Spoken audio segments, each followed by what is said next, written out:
Of management को हम लोग कवर करने वाले हैं। इसके पहले हम लोग ने ऑलरेडी डिस्कस कर लिया हुआ है क्लासिकल थ्योरी ऑफ मैनेजमेंट में के जो 2 अदर सेक्शंस हैं वो, ठीक है। इसमें और इसके पहले हमने साइंस एंड आर्ट कैसे होता है मैनेजमेंट ये भी कवर किया with notes and with the easiest explanation. Please वो वीडियो जाकर चेक कर लीजिए। अदरवाइज अगर आप यहाँ से स्टार्ट कर रहे हो तो देख लो मैंने क्या क्या पहले डिस्कस किया है। कि मैंने कहा है आपको कि थ्योरीज ऑफ मैनेजमेंट को अगर हम बात करें तो इसके 3 पार्ट्स हैं, classical theory of management, neo classical theory of management and modern theory of management. ये जो पार्ट है ना, इसमें हम क्लासिकल थ्योरी ऑफ मैनेजमेंट को कवर करने वाले हैं। इसमें 3 थ्योरीज बेसिकली थी। क्या क्या? एक था टेलर, फिर है फेयोल, और देन है आपका ये वाला ब्यूरोक्रेसी जो कि मैक्स वेबर ने दिया था। तो टेलर को के थ्योरी को कहा जाता है साइंटिफिक थ्योरी ऑफ मैनेजमेंट, दिया गया था 1909 में। फ्यूल के थ्योरी को कहा जाता है एडमिनिस्ट्रेटिव थ्योरी ऑफ मैनेजमेंट, दिया गया था 1916 में। और मैक्स की थ्योरी को मैक्स वेबर की जो थ्योरी है इसको कहा जाता है ब्यूरोक्रेसी थ्योरी ऑफ मैनेजमेंट, जो कि दिया गया था 1922 में। तो ये एक सीक्वेंस में है। इसके बाद हम लोग new classical theory of management को डिस्कस करेंगे। तो देखो, ये जो ब्यूरोक्रेसी है या ब्यूरोक्रेसी थ्योरी ऑफ मैनेजमेंट है, ये जैसा आप नाम से लग रहा है वैसा ऐसा नहीं है कि आपको इसमें तानाशाही है या रेड टेपिज्म है, किसी की बातों को सुना नहीं जाएगा, ऐसा नहीं है इसका मतलब। बेसिकली ये उस टाइम की थ्योरी है जब बिजनेस ग्रो कर रही थी। अगेन 1800 या 1900 का जो टाइम था, 1900 अर्ली 1900 का जो टाइम था, और जितने भी लोग थे ना, they were trying to manage massive operations which leads to favouritism, corruption, random decision making everywhere. जो अभी भी है, करप्शन उस टाइम भी होने लगा था, फेवरेटिज्म मैं इसको जानती हूँ इसीलिए इसको एम्प्लॉय के तौर पे हायर कर लो, ये सारी चीज़ें होने लगी थी। उसी टाइम जो जर्मन सोशलॉजिस्ट थे, अगेन ये याद रखना, ठीक है, ये आपके टेलर कौन थे? टेलर अमेरिकन थे। फेयोल कौन थे? ये फ्रेंच माइनिंग इंजीनियर थे। और ये जो मैक्स वेबर हैं, ये जर्मन सोशलॉजिस्ट थे, जर्मनी के थे ये, ठीक है। इन्होंने कहा कि एक सिस्टम होना चाहिए मैनेजमेंट का, जहाँ पे जो ऑर्गेनाइजेशन है वो रूल्स के बेसिस पे रन करे, स्ट्रक्चर हो और एक प्रॉपर प्रोफेशनलिज्म हो ऑर्गेनाइजेशन में काम करने का। और उन्होंने ऑर्गेनाइजेशन स्ट्रक्चर को भी इंट्रोड्यूस किया। तो 1922 की ये लगभग थ्योरीज है। और इसका मतलब ये बिल्कुल नहीं है कि ये थ्योरी रेड टेपिज्म को बताती है। रेड टेपिज्म मतलब क्या? तानाशाही या ऐसा कुछ बताती है। इनका जो विजन था या ये जो ब्यूरोक्रेसी की अगर हम बात करें तो उसके क्या क्या मेन फीचर्स हैं। एक है क्लियर डिवीजन ऑफ लेबर होना चाहिए, ठीक है। फिर है हायरार्की ऑफ अथॉरिटी होना चाहिए, मतलब अथॉरिटी जो है वो ऊपर से नीचे की तरफ एक ऐसी हायरार्की मेंटेन होनी चाहिए किसी भी ऑर्गेनाइजेशन में। जितना भी प्रमोशन है ना, वो स्किल बेस्ड होना चाहिए, एक्सपीरियंस के बेसिस पे होना चाहिए, ना कि फेवरेटिज्म के बेसिस पे होना चाहिए। प्रॉपर डॉक्यूमेंटेशन हो हर काम का, और जितना भी डिसीजन है ना, it should be based on rules and regulations. कुछ रिटन रूल्स होना चाहिए जिसको कि सब फॉलो करें। तो यहाँ पे इनके अकॉर्डिंग इनका मानना ये था कि जो रूल्स है ना वो एनिमी नहीं है, रूल्स को फॉलो करना ये बुरा नहीं है। हाँ, लेकिन अगर बैड रूल्स हैं तो वो ज़रूर एक नेगेटिव साइड है किसी भी ऑर्गेनाइजेशन का। तो जो गुड रूल्स है, it can build strong organisation, इनका ये मानना था।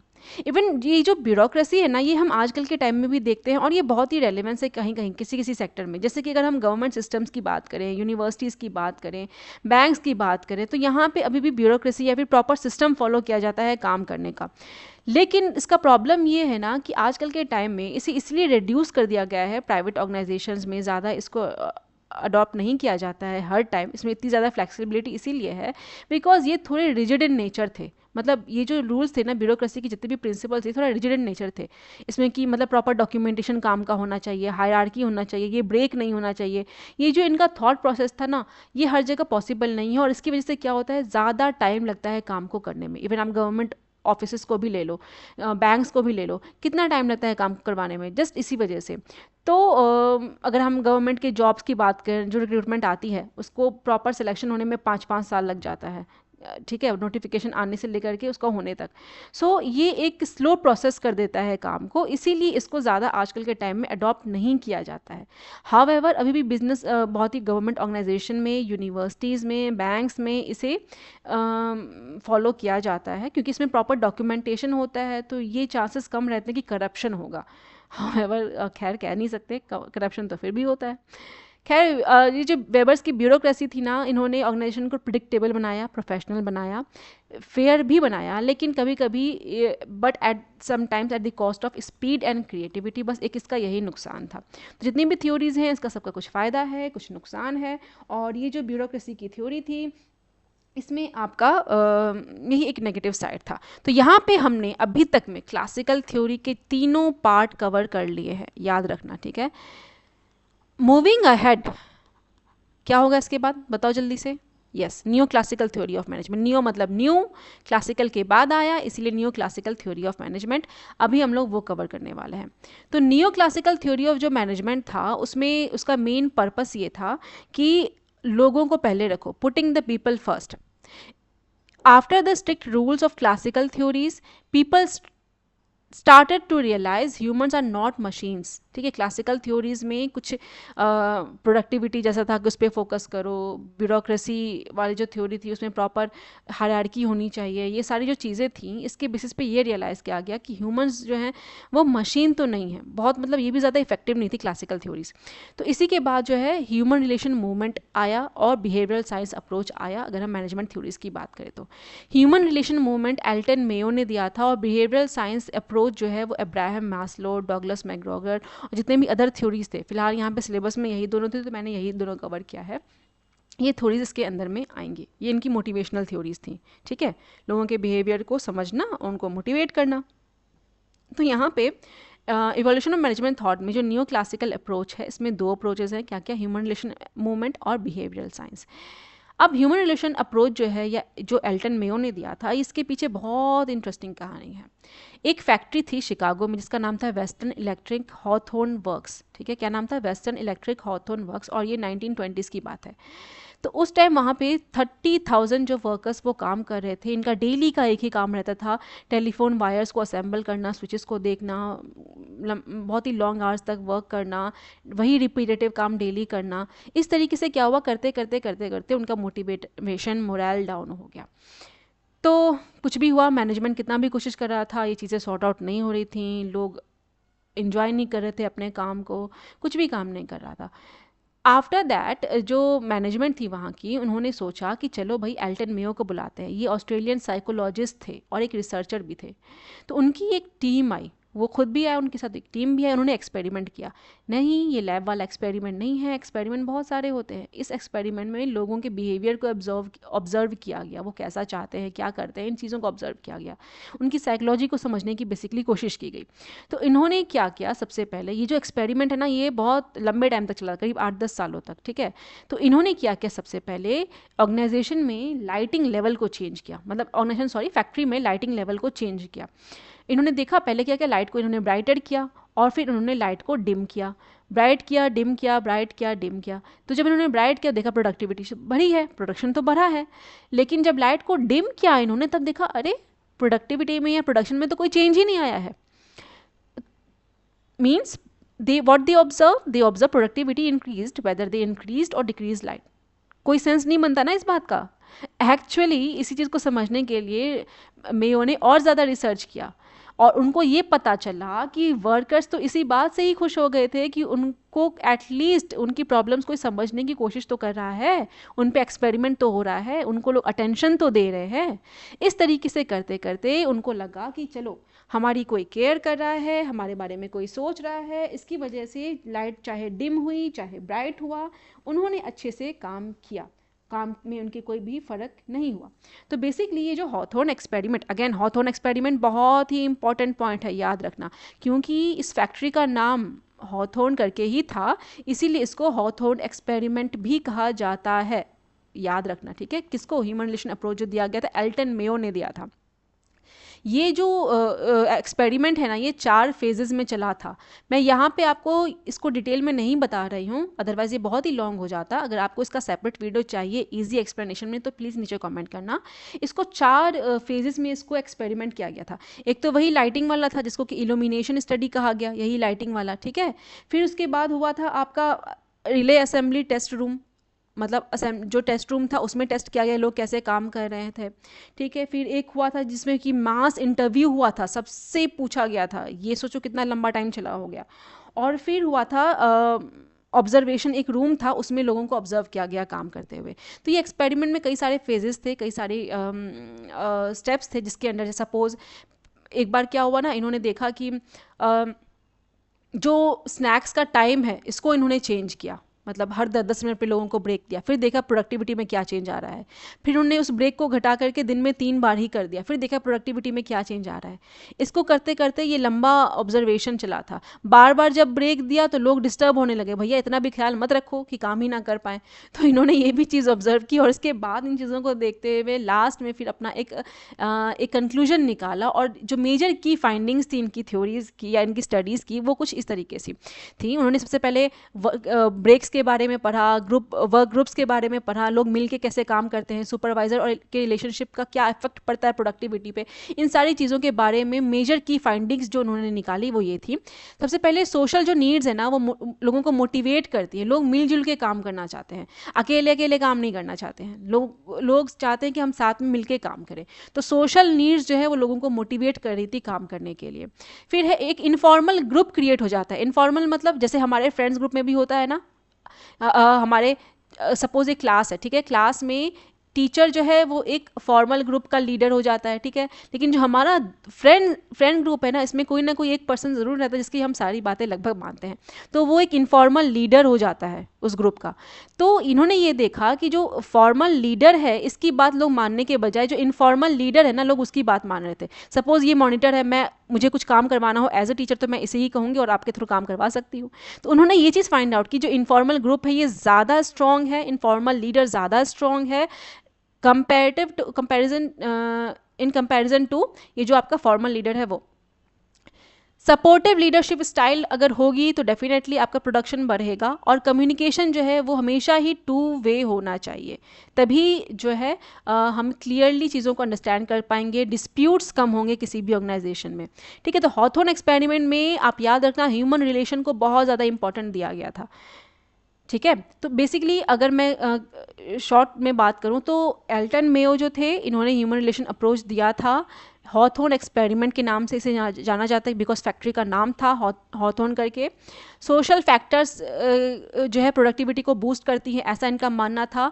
और टीम वर्क का बहुत ही इंपॉर्टेंट रोल है, कम्युनिकेशन का बहुत इंपॉर्टेंट रोल है, लीडरशिप का भी बहुत इंपॉर्टेंट रोल है किसी भी ऑर्गेनाइजेशन में। Is it clear? तो यहाँ पे आपका HR वाला जो ह्यूमन रिलेशन अप्रोच था ये हो गया। Again I am repeating this point again कि नियो क्लासिकल में आपके 2 अप्रोचेज हैं। क्या क्या? एक है HR अप्रोच जो कि एल्टन मेयो ने दिया था, और जो दूसरा है वो है बिहेवियरल साइंस अप्रोच जो कि हम अब कंप्लीट करने वाले हैं या फिर अब कवर करने वाले हैं।